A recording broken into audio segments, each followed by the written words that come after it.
Hi tutors, hi moms. Welcome back to week 13. I hope you guys had a good break, and I'm gonna go ahead and just jump right in because I know these things get long. So for math, we have liquid equivalents, and I used the song that I don't know the tune to, and I'm not sure where it came from, but it's the 8 fluid ounces equals 1 cup, 2 cups equals 1 pint, 2 pints equals 1 quart, 4 quarts equals 1 gallon. And then my husband came up with this creative visual with cup stacking cups, where it goes, actually he has a video, or I posted a video of him doing this separately in case you want to go back to that. But it is 8 fluid ounces equals 1 cup, 2 cups equals 1 pint, 2 pints equals 1 quart. Sorry, you're not able to see this very well. And then I have 4 sets of 4. 4 quarts equals 1 gallon. Again, check that out on the separate video because he does, I have a little bit further away videos of him doing, he's got the long beard.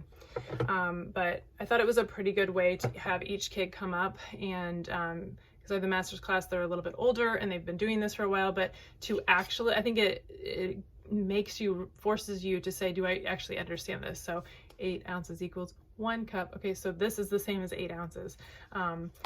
4 sets of these. So this and this, so I have 4 sets of 4 that I stacked together. This is half of a gallon over here. When I separate them and I have the 4 sets, they are 4 quarts, and all together they make a gallon. So I had each one of them, after I taught them how to do it, come up, well, not each one of them, probably 3 or 4 of them, come up and do it for the class. English, we had compound prepositions, and I used the song that I have, again, I don't know where it came from, but it's the one that we have on a CD that somebody gave us. According to, in addition to, except for, in front of, out of, instead of, compound prepositions. I am not a singer, but that is the tune that we are singing it to. I'm sure if I thought about it long enough, I probably could tell you what it is, but I don't. So hand motions are, and I think this was from MrsC, according to, so an accordion, according to, in addition to, except for, in front of, out of, instead of, compound prepositions. I did it 3 times, and then I had, if you were wearing a blue shirt, stand up and do the hand motions. If you were wearing white shoes, stand up. You know, I just figured out how that would work and who had on what. History, tell me about the Kush. So they're mining gold. So I had this long narrow box, and I just wrote Nile River on it. And then I had each, we said all together one time, and then I had a helping mom stand in front of 2 kids, and they had to stand up and say it together. And then after they said it, they were able to mine for gold in the box. Inside the box, I had crumbled up pieces of paper that had those little gold coins in it, or I had gold Twix, those little mini Twix. So they would mine for it while the next set of 2 stood up, and then they would mine for their gold, and then the next set. So I think we were able to get through it about 7 or 8 times, actually. It was a short history sentence, which is a little bit uncommon. Then for Latin noun cases, obviously they already know these, or they should if they're the master's class, because this is the 3rd week that we've done them. We're going to actually do them again next week. So I said them, I had them say them, and then I just threw a ball, and I would say the either the Latin, and then they would have to respond with the English, or I would say the English and then they would have to respond with the Latin.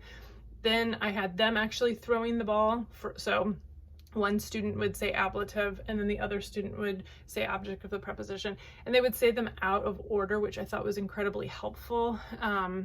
That actually kind of tripped a bunch of them up, and me. So I did still have it on my board, but it really tests what you know there. So we did that, and then actually I had already printed, or handwritten little note cards that had each one for, so I would hold up, you know, ablative, and then they would have to tell me what the opposite was. So ablative, opposite, preposition, and then I would hold up subject, and then they would have to tell me nominative. I did have 2 kids who are extremely fast at that, and I actually asked them to count to 3 before they said anything, because I was trying to give the other kids a chance. Okay, timeline. Did 4 corners. If you don't know what 4 corners are, it is where I go into the middle, put my hands over my eyes. Before that, I tell them which corner is which, so 1, 2, 3, and 4, and then close my eyes, and they all run to corners. I say a corner before I open my eyes, and I say 3. Any of the kids that are in 3, they have to recite this week's timeline. We did that several times before we even went to the corners, though we said it together.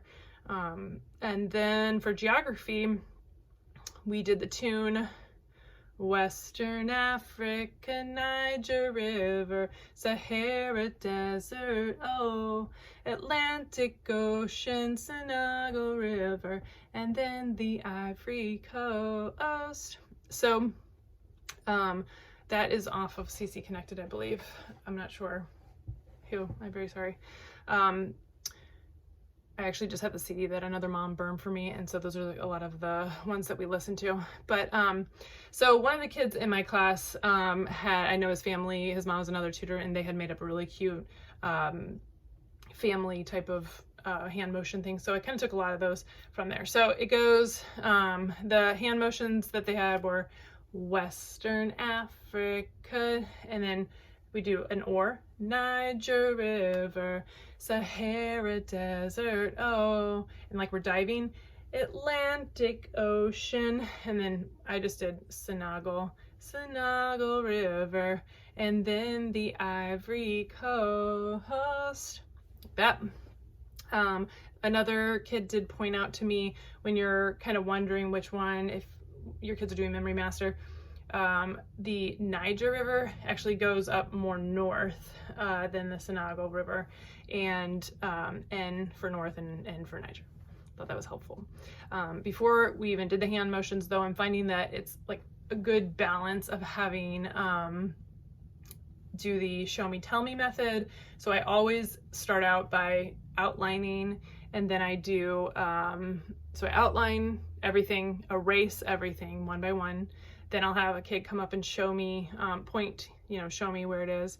And then we always kind of go over the a hand motion or song or something that I have, because my son, who's trying to do Memory Master, is tripping up a little bit on if I say the Roman Empire or something. And, if he has kind of a quick tune to go with it, he doesn't have as hard of a time. So I feel like, and then he can usually figure out from when we've said it, 'cause we'll sing it with it, where they are on the map. But it's kind of like I'm having to, there's a lot of work involved in that, because the geography is just really tough. Especially in some of the places now, it's ancient world, so some of the places don't even exist. Okay, so finally we have science, and I just did some more hand motions. I actually find that 9 boys do a lot better sitting and doing hand motions or songs than they do doing a lot of big body movement. When I get them moving, I'm left with a lot of chaos. So typically, I didn't do this week, but typically I would save my 4 corners or my timeline to the end, so that we're going to transition then into another subject and they're already up and it's kind of okay. If I do a lot of big body movement kind of right in the middle, then it sets my next couple subjects up to fail. So more hand motions. We did core, mantle, crust, hydrosphere for the water, biosphere for life, and atmosphere all around us. I'm sorry people, I, like you, am looking at 100 different things, and I don't know who that's from. Somebody would like to comment below and say where they saw that or whose that is. That would be fantastic. The whole reason I'm videoing this is to make somebody's life easier, because I feel like I got it all here. Just use it. So I apologize if that was your hand motions and I stole that. I, for review, used the Erase a Man. So team 1, team 2, broke the kids up into 2 teams. You write team 1, team 2, line, then you do 2 stick figures, very simple stick figures.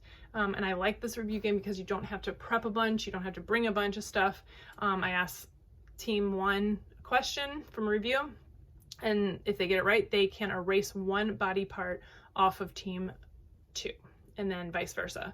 I thought it was going to be kind of like neck and neck, but one team did get behind on 2 questions, and so it kind of like got really competitive, which for my class, for 80% of my class, that's good, and the other little bit, they don't love it so much, so I do have to kind of strike a balance.